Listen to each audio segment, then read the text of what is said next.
This is what Elon Musk said about the future of cars. I think the thing to appreciate is it's not that full self-driving will be as good as a person. It will be much, much better. Like a lot. Like over time, 10 times safer than a person. It's not even going to be a contest, frankly.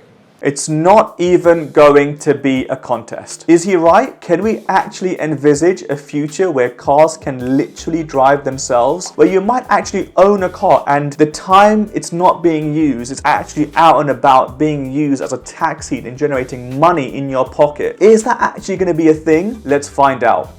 Hey guys, my name is Mo and welcome to Behind the Wheel, your one-stop shop for all things car entertainment, insights, trends and the latest automotive news. And let's kick things off really quickly with a quick explanation of the different levels of autonomous driving. Level 0 is basically what your grandparents grew up with. Completely manual driving, you control everything, the steering, the brakes, acceleration, the works. Level 1 is where we start seeing some basic driver assistance. Think cruise control or lane departure warnings. The car can help with one thing at a time. Level 2 is what we're seeing in cars right now, today. The car can handle both steering and speed in certain situations, basically motorway driving, but you've got to stay alert and you've got to always be ready to kind of take over if things get interesting. Now, level 3 is where we get really cool. The car can handle most driving tasks on its own, but it might need you to take over in tricky situations. Think of it as a co-pilot that occasionally needs your help. Level 4 is nearly fully autonomous. These vehicles can handle most things without any human input, but only in certain areas or conditions. They might be restricted to specific routes or weather conditions. And finally, level 5, the holy grail of autonomous driving. These vehicles can drive anywhere, anytime, in any condition without any human input. No steering wheel required. So let's dive into where we are right now with self-driving tech. First up, if you've bought a new car recently, chances are you've already got level 2 self-driving. You know those fancy features like lane keeping and adaptive cruise control? Yeah, those are everywhere now. It's pretty wild how quickly these have become normal features, right? But here's where it gets really interesting. Companies like Waymo and Cruise are already out there testing level 4 autonomous vehicles. And these bad boys are driving themselves around in specific areas, no human required. But, and this is a big but, they're still limited to certain conditions and locations. Now, here's the actual reality check, okay? These systems still struggle with things like heavy rain, snow, all those crazy complex traffic scenarios we see in busy cities. And that's not the only challenge, there's so much more. Let's get a bit nerdy for a second, right? The biggest challenge right now, it's all about getting these cars to think like humans. The sensors and the AI need to process an insane amount of data in real time. We're talking about making split-second decisions that could literally be life or death. I mean, no pressure, right? And then this thing called edge cases, right? Those weird, unexpected situations where it's like,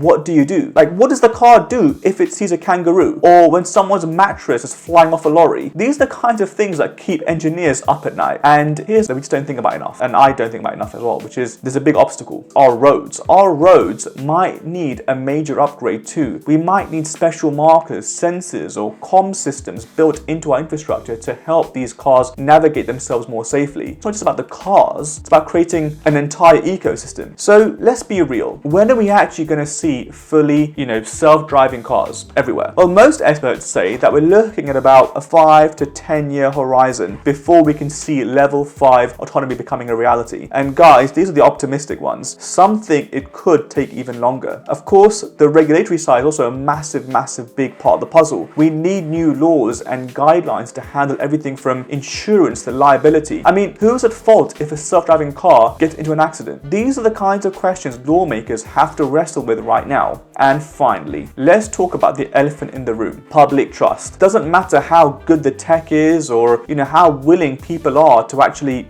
try these things out. Are they really going to hand over their keys to a computer? Now, we've seen some pretty wild reactions to self-driving cars, from fascination to straight up fear. Building that trust is going to be absolutely crucial for widespread adoption. But hey, I mean, I'm a glass half full kind of guy, and I just think there's so much more to look forward to. I mean, just Just think about how far we've come with car tech in the last few decades. We've gone from basic electronic fuel injection systems to radar systems, from simple backup cameras to 360-degree vision systems. Cars today pack way more computing power than the spacecraft that took humans to the moon. Modern vehicles are equipped with an impressive array of sensors.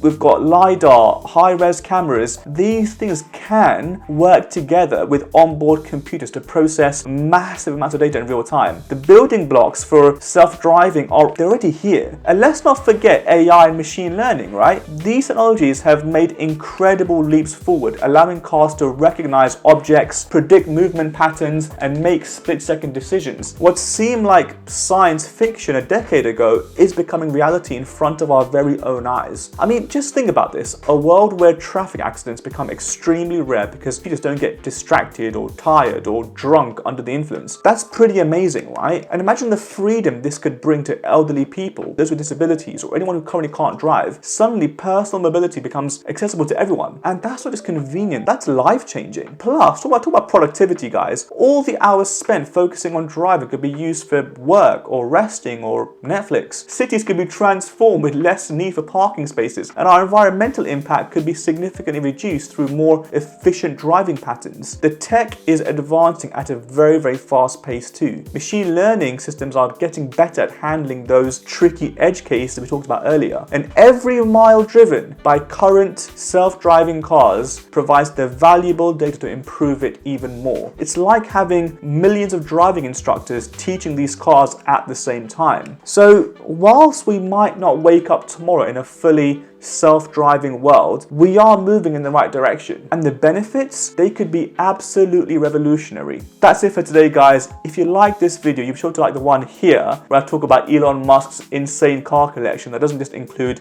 a bunch of Teslas. See you for the next one.